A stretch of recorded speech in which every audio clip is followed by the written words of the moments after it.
नमस्कार दोस्तों, स्वागत है आपका आज के मुख्य समाचार में, जिसमें सबसे पहली और बड़ी खबर में आपको बताएंगे कि 69,000 शिक्षक भर्ती मामले में हाईकोर्ट के फैसले का अखिलेश यादव ने किया है स्वागत।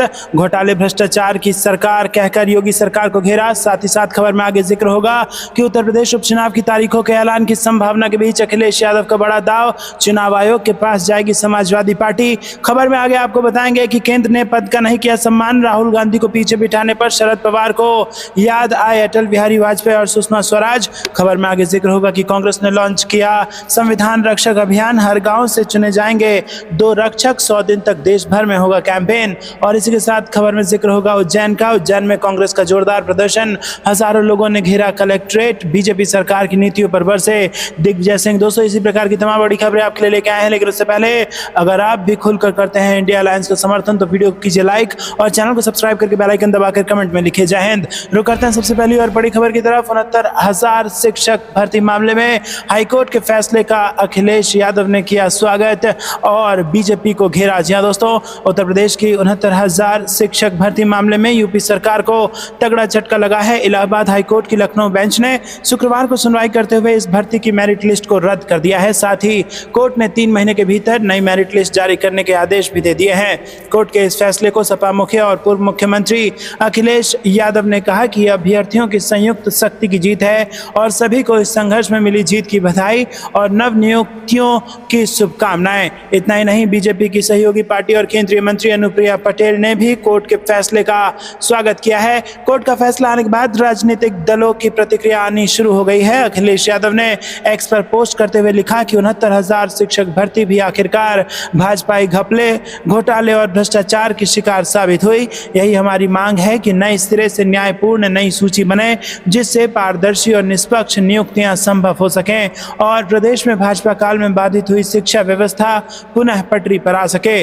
अखिलेश यादव ने कहा कि हम नई सूची पर लगातार निगाह रखेंगे और किसी भी अभ्यर्थी के साथ कोई हकमारी या नाइंसाफी ना हो, ये सुनिश्चित करवाने में कंधे से कंधा मिलाकर अभ्यर्थियों का साथ निभाएंगे। दोस्तों, वहीं आपको बता दें कि अपना दल इसकी मुखिया और केंद्रीय मंत्री अनुप्रिया पटेल ने भी कोर्ट के आए फैसले का स्वागत किया है और उन्होंने पोस्ट के जरिए कहा कि 69,000 शिक्षक भर्ती मामले में माननीय इलाहाबाद उच्च न्यायालय के फैसले का स्वागत है और खुद पिछड़ा वर्ग आयोग ने माना था कि इस भर्ती मामले में आरक्षण नियमों की अनदेखी हुई है।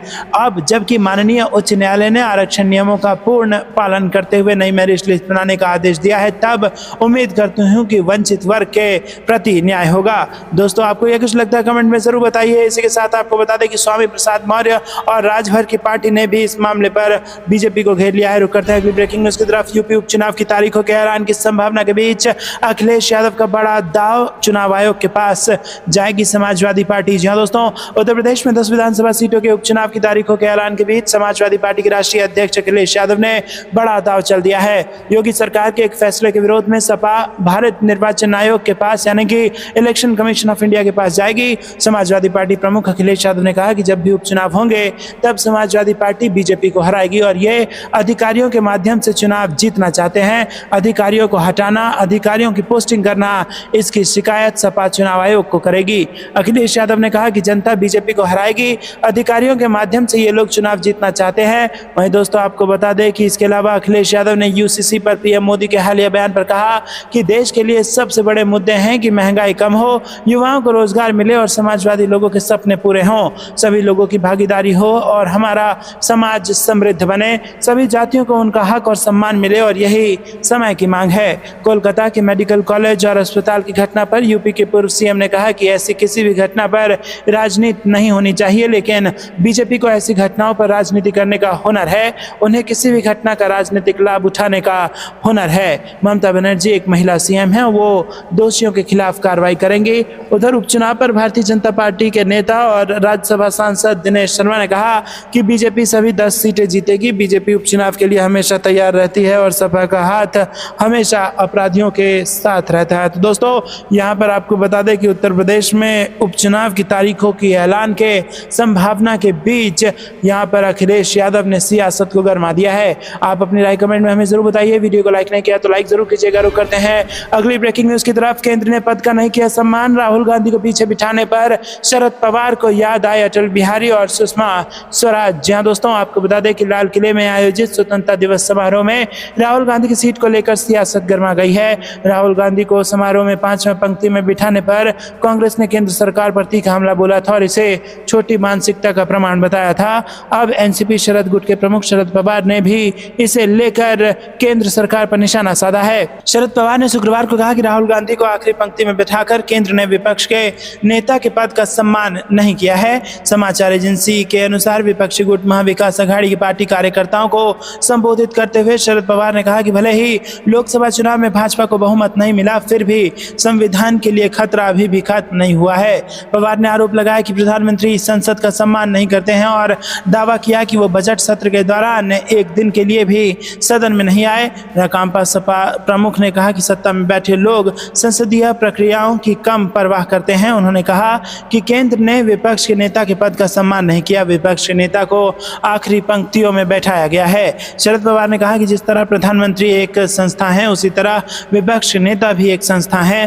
पीएम पद की प्रतिष्ठा बरकरार रखनी है और इसी तरह नेता प्रतिपक्ष के पद की प्रतिष्ठा भी उतनी ही महत्वपूर्ण है। पवार ने कहा कि यह उम्मीद नहीं की जा सकती कि राज्यसभा में विपक्ष के नेता मल्लिकार्जुन खड़गे या राहुल गांधी की प्रतिष्ठा का सम्मान किया जाएगा, क्योंकि सत्ता में बैठे लोग लोकतांत्रिक संस्थाओं में विश्वास ही नहीं करते। रुक करते हैं अगली ब्रेकिंग न्यूज की तरफ। कांग्रेस ने लॉन्च किया संविधान रक्षक अभियान, हर गांव से चुने जाएंगे 2 रक्षक, 100 दिन तक देश भर में होगा कैंपेन। जी हां दोस्तों, आपको बता दें कि देश में 4 राज्यों यानी कि हरियाणा, झारखंड, महाराष्ट्र और जम्मू कश्मीर में जल्द ही विधानसभा चुनाव होने वाले हैं। चुनाव के ऐलान से पहले कांग्रेस पार्टी ने नए अभियान का आगाज कर दिया है। कांग्रेस पूरे देश में संविधान रक्षक अभियान शुरू करने जा रही है और पार्टी के कोषाध्यक्ष अजय माकन ने शुक्रवार को प्रेस कॉन्फ्रेंस कर इस संबंध में जानकारी साझा की है। कांग्रेस सचिव विभाग ने दिल्ली में संविधान रक्षक कार्यक्रम का आयोजन किया। कार्यक्रम की अध्यक्षता कर रहे कांग्रेस कोषाध्यक्ष अजय माकन ने कहा कि 100 दिन में पूरे देश भर में संविधान रक्षक अभियान कांग्रेस पार्टी करेगी और पूरे देश में 3 लाख संविधान रक्षक बना दिए गए हैं। दिल्ली के 70 विधानसभा क्षेत्र में जाकर संविधान रक्षक बनाए जाएंगे। कांग्रेस कोषाध्यक्ष अजय माकन ने कहा कि 2 चुनाव जीतने के पहले भाजपा के नेता बयान दिया करते थे कि वो संविधान बदल देंगे, लेकिन हमारा संविधान बराबरी की जो मजबूती देता है, उस मजबूती को खत्म करना काफी मुश्किल है। राहुल गांधी जब इस संविधान को दिखा करके चुनाव में गए तो उसका मतलब था कि हम संविधान की रक्षा करेंगे और ये संविधान हमारे देश के लोकतंत्र की रक्षा करता है और इन दोनों बातों को आगे बढ़ा रहा है। यही संदेश लिए राहुल गांधी जी बैठक में जाते थे और संविधान को आगे रखकर अपनी बात किया करते थे। अजय माकन ने बताया कि 100 दिनों का अभियान है जो 26 नवंबर 2024 तक चलेगा। हम इसे दिल्ली की 70 विधानसभाओं में आयोजित करेंगे और इस अभियान का समापन 26 नवंबर 2024 को तालकटोरा स्टेडियम में किया जाएगा। कांग्रेस एससी विभाग के चेयरमैन ने बताया कि संविधान रक्षक अभियान पूरे देश में लागू होने जा रहा है और हम इस अभियान के तहत गांव के स्तर पर संविधान रक्षक से जुड़ी समितियां बनाने जा रहे हैं। रुक करते हैं अगली ब्रेकिंग न्यूज की तरफ। उज्जैन में कांग्रेस का जोरदार प्रदर्शन, हजारों लोगों ने घेरा कलेक्ट्रेट, बीजेपी सरकार की नीतियों पर बरसे दिग्विजय सिंह। जी हां दोस्तों, मध्य प्रदेश कांग्रेस ने शुक्रवार को मुख्यमंत्री मोहन यादव के गृह क्षेत्र उज्जैन में जोरदार प्रदर्शन किया। शहीद पार्क पर आयोजित इस आंदोलन में पूर्व मुख्यमंत्री दिग्विजय सिंह और कांग्रेस के प्रदेश अध्यक्ष जीतू पटवारी भी शामिल हुए।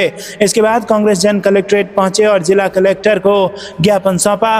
कांग्रेस का आरोप है कि मुख्यमंत्री मोहन यादव के गृह शहर में कानून व्यवस्था बिगड़ती जा रही है और इसके साथ ही नर्सिंग घोटाला, नीट एग्जाम फर्जीवाड़ा, शिप्रा नदी के प्रदूषित होने और विश्व प्रसिद्ध श्री महाकालेश्वर मंदिर में भाजपा से जुड़े नेताओं को प्रतिबंध के बाद भी गर्भगृह में एंट्री दी जा रही है। इस सब के खिलाफ कांग्रेस ने शहर में हल्ला बोल आंदोलन का आयोजन किया था। प्रदर्शन के दौरान राज्यसभा सांसद दिग्विजय सिंह ने कहा कि कांग्रेस के युवाओं में आज जोश देखने को मिल रहा है। सीएम के घर पर जो हल्ला बोला उसके लिए बधाई। उन्होंने कांग्रेस से भाजपा में गए लोगों पर तंज कसते हुए कहा कि डरता वो है जिन्होंने कांग्रेस से खूब कमाया और खाया है और जब लड़ने का मौका आया तब बीजेपी में शामिल हो गए। दिग्विजय सिंह भाजपा सरकार को लुटेरा करार देते हुए कहा कि मोदी देश को खूब लूट रहे हैं। मोदी ने 10 साल में बड़े उद्योगपतियों के 12.5 लाख रुपए जो 12.5 लाख करोड़ रुपए के कर्ज को माफ कर दिया। सिंह ने कहा कि बिजली बिल को लेकर भाजपा सरकार पर निशाना साधते हुए कहा कि एक नया मीटर आया है जो 1000 का बिल 4-5 हजार का देगा। इसी दौरान प्रदेश कांग्रेस अध्यक्ष जीतू पटवारी ने कहा कि सीएम को महाकाल की नगरी में शराब का व्यवसाय बंद करवाना चाहिए, इसके होने पर नागरिक अभिनंदन करेंगे। उन्होंने प्रदेश सरकार पर कहा कि ये माफिया सरकार है। वहीं नेता प्रतिपक्ष उमंग सिंघार ने कहा कि प्रदेश में अपराध बढ़ गए हैं, जमीन महंगी हो गई है और इंदौर में जमीन भी ले रहे हैं। क्या आप अली बाबा 40 चोर हो जो प्रदेश को लूटने में लगे हो? सरकार कर्ज में डूबी है, मंत्री आए और सीएम कंबल ओढ़कर घी पी रहे हैं। तो दोस्तों आपको क्या कुछ लगता है कमेंट में जरूर बताइए। वीडियो को लाइक नहीं किया तो लाइक जरूर कीजिएगा। रुक करते हैं अगली ब्रेकिंग न्यूज की तरफ। राहुल गांधी को पीछे बैठाने पर उठे सवाल, कांग्रेस बोली मोदी ने दिखाई अपनी कुंठा। जी हां दोस्तों, देश के 78वें स्वतंत्रता दिवस कार्यक्रम के दौरान लाल किले पर कांग्रेस सांसद और लोकसभा के नेता प्रतिपक्ष राहुल गांधी की सीट को लेकर विवाद खड़ा हो गया है। सफेद कुर्ता पैजामा पहने राहुल गांधी को ओलंपिक खिलाड़ियों के बीच 5वीं पंक्ति में सीट दी गई थी। ये पहली बार था जब राहुल गांधी बतौर नेता प्रतिपक्ष लाल किले पर आयोजित होने वाले स्वतंत्रता दिवस कार्यक्रम में पहुंचे थे। न सिर्फ सोशल मीडिया यूजर्स बल्कि कांग्रेस पार्टी ने भी अपने नेता को पिछली पंक्ति में बिठाए जाने पर सवाल उठाए हैं। कांग्रेस प्रवक्ता सुप्रिया सुनेत ने कहा कि नरेंद्र मोदी एक छोटी मानसिकता के और छोटे दिल के आदमी हैं और इसका प्रमाण वो खुद ही बार बार दे देते हैं। और एक बात और भी है कि छोटे मन के लोगों से बड़ी बातों की उम्मीद नहीं करनी चाहिए। उन्होंने कहा कि स्वतंत्रता दिवस समारोह पर नेता प्रतिपक्ष राहुल गांधी को 5वीं लाइन में बिठाकर नरेंद्र मोदी आपने अपनी कुंठा तो दिखा दी, लेकिन राहुल गांधी को कोई फर्क नहीं पड़ता कि वो 5वीं पंक्ति में बैठे या 25वीं या 50वीं में बैठे। वो जननायक हैं, वो उसी शिद्दत से जनता के मुद्दे उठाएंगे जैसे वो उठा रहे हैं। सुनेत ने कहा कि पहली पंक्ति में सारे कैबिनेट मंत्री बैठे हुए थे, लेकिन नेता प्रतिपक्ष राहुल गांधी को ही 5वीं पंक्ति में नहीं बैठाया गया। खड़गे जी के लिए भी सीट 5वीं पंक्ति में ही थी। और उन्होंने कहा कि एक बेवकूफ़ी का बयान रक्षा मंत्रालय की तरफ से आया है। ऐसा इसलिए किया गया क्योंकि हम ओलंपियंस को इज्जत और सम्मान देना चाहते थे। बिल्कुल देना चाहिए, ओलंपियंस को सम्मान दीजिए, विनेश फोगाट को भी सम्मान दीजिए, लेकिन क्या ये सम्मान अमित शाह, जेपी नड्डा, निर्मला सीतारमण और जयशंकर नहीं देना चाहते थे?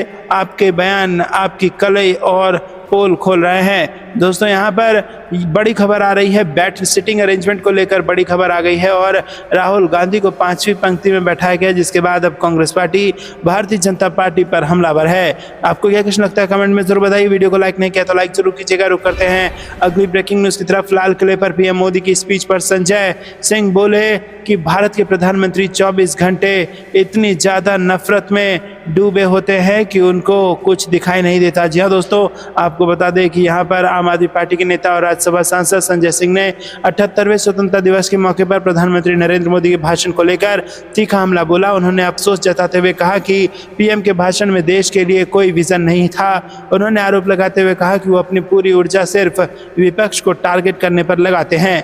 आम आदमी पार्टी के सांसद संजय सिंह ने कहा कि बड़े अफसोस के साथ ये कहना पड़ रहा है कि 15 अगस्त का भाषण किसी भी प्रधानमंत्री के लिए एक विजन होता है। देश के लिए वो क्या सोचता है, वो क्या करना चाहता है, प्रधानमंत्री नरेंद्र मोदी जी को इस पर चर्चा करनी चाहिए। उन्होंने तंज कसते हुए आगे कहा कि उन्हें इस बात पर चर्चा करनी चाहिए थी कि कैसे वो देश को प्रगति के रास्ते पर लेकर जाएंगे, कैसे देश के लोगों का विकास करेंगे, बेरोजगारी को खत्म करेंगे, कैसे महंगाई को कम करेंगे और कैसे किसानों को फसल का दाम मिलेगा, लेकिन कोई चर्चा नहीं हुई। वही गाली गलौज की भाषा का इस्तेमाल हुआ।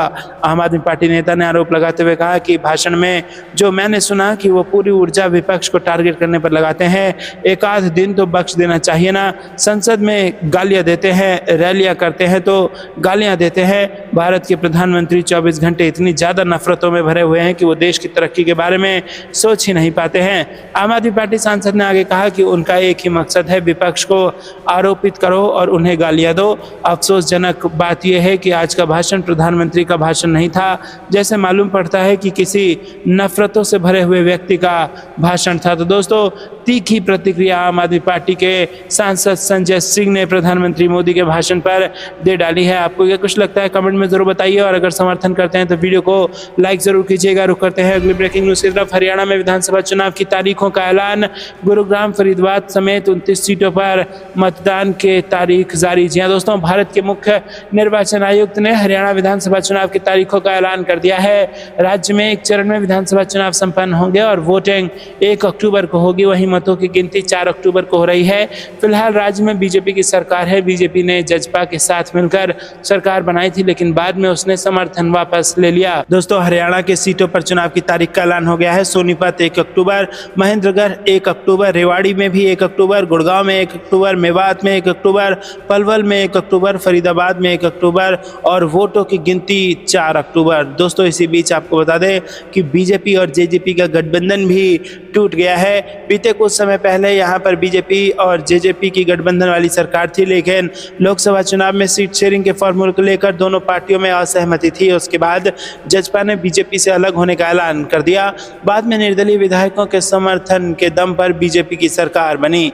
रुक करते हैं अगली ब्रेकिंग न्यूज की तरफ। महाराष्ट्र बीजेपी को बड़ा झटका, पूर्व सांसद ने थाम लिया कांग्रेस का दामन। जी दोस्तों, बड़ी खबर आ रही है, बीजेपी को झटका लगा है। महाराष्ट्र के भंडारा से बीजेपी के पूर्व सांसद शिशुपाल पटले ने शुक्रवार को कांग्रेस का हाथ थाम लिया और इसे महाराष्ट्र बीजेपी के लिए बहुत बड़ा झटका माना जा रहा है। कांग्रेस में शामिल होने का ऐलान करते हुए उन्होंने कहा कि नाना पटोले की अगुवाई में विधानसभा चुनाव से पहले कांग्रेस ज्वाइन कर लिया है। भंडारा बीजेपी के पूर्व सांसद शिशुपाल पटले ने महाराष्ट्र बीजेपी अध्यक्ष बावनकुले को लिखे त्याग पत्र में भारी मन पार्टी छोड़ने पर दुख जताया और उन्होंने कहा कि अब बीजेपी में अटल बिहारी वाजपेयी और लाल कृष्ण आडवाणी का युग खत्म हो चुका है। भंडारा जिले परिषद के अध्यक्ष रहे पटले ने 2004 के लोकसभा चुनाव में राष्ट्रवादी कांग्रेस पार्टी के प्रफुल्ल पटेल को हराया था। दोस्तों, रुक करते हैं अगली ब्रेकिंग न्यूज की तरफ। जो भूल गए हैं आज़ादी की कीमत, उन्हें बांग्लादेश के हाल से सीखना चाहिए, चीफ जस्टिस ऑफ इंडिया का बड़ा बयान। जहां दोस्तों, सीजेआई डीवाई चंद्रचूड़ ने कहा कि बांग्लादेश में जो भी हो रहा है वो हमें याद दिलाता है कि आज़ादी कितनी कीमती है। वो गुरुवार को नई दिल्ली में स्वाधीनता दिवस पर आयोजित एक कार्यक्रम में बोल रहे थे। उन्होंने कहा कि हमने 1950 में संविधान अपनाया और इसका अनुसरण किया। यही वजह है कि हमारी स्वतंत्रता में किसी प्रकार का दखल नहीं है। स्वतंत्रता कितनी महत्वपूर्ण है, अतीत की कहानियों से समझा जा सकता है। सीजेआई ने कहा कि ये दिन हमें संविधान के सभी मूल्यों को साकार करने और राष्ट्र के प्रति अपने कर्तव्यों का निर्वहन करने की याद दिलाता है। उन्होंने कहा कि आज़ादी की लड़ाई में देश ने क्या झेला ये सभी जानते हैं। हमें उन स्वतंत्रता सेनानियों को सलाम करना चाहिए जिन्होंने आज़ादी के संघर्ष में शामिल होने के लिए वकालत तक छोड़ दी थी। सीजेआई ने कहा कि मेरा अनुभव है कि अदालतें सारी मेहनत आम आदमी की ज़िंदगी को आसान बनाने के लिए करती हैं। गांव से लेकर महानगरों तक के मुकदमा करने वाले लोग इंसाफ की मांग कर रहे हैं। पिछले साल मैंने बुनियादी ढांचे में सुधार के बारे में बात की थी। हमने पिछले 6 महीनों में कई बुनियादी उपाय किए हैं। फाइबर ऑप्टिक्स इंटरनेट का विस्तार किया गया, बार की महिला सदस्यों के लिए नया लाउंज बनाया गया। उन्होंने कहा कि ये शुरुआत है, हमें इस दिशा में और भी कदम अभी करना है। तो दोस्तों, यहाँ पर एक बहुत बड़ा स्टेटमेंट दे दिया है और ये कहिए कि एक बहुत बड़ा सुविचार दे दिया है भारत के चीफ जस्टिस ने। और डीवाई चंद्रचूड़ ने कहा कि अगर भूल गए हैं जो लोग आज़ादी की कीमत, तो उन्हें बांग्लादेश के हाल से सबक ले लेना चाहिए। रुक करते हैं अगली ब्रेकिंग न्यूज़ की तरफ। पहले सीएम फेस का ऐलान और फिर करेंगे चुनाव प्रचार। उद्धव ठाकरे ने महाविकास अघाड़ी सहयोगियों से की यह अपील। जी दोस्तों, महाराष्ट्र में विपक्षी महाविकास अघाड़ी के गठबंधन सहयोगी शिवसेना प्रमुख उद्धव ठाकरे ने शुक्रवार को बयान देते हुए मुख्यमंत्री पद के उम्मीदवार पर बात की। उन्होंने कहा कि उनकी पार्टी आगामी विधानसभा चुनावों में कांग्रेस और शरद पवार की एनसीपी द्वारा घोषित किसी भी उम्मीदवार का बिना शर्त समर्थन करेगी। उद्धव ठाकरे ने महाविकास अघाड़ी की एक मीटिंग के दौरान इस बात पर जोर दिया कि इस साल के आखिरी में होने वाले महाराष्ट्र विधानसभा चुनाव राज्य के स्वाभिमान की रक्षा के लिए एक लड़ाई होगी।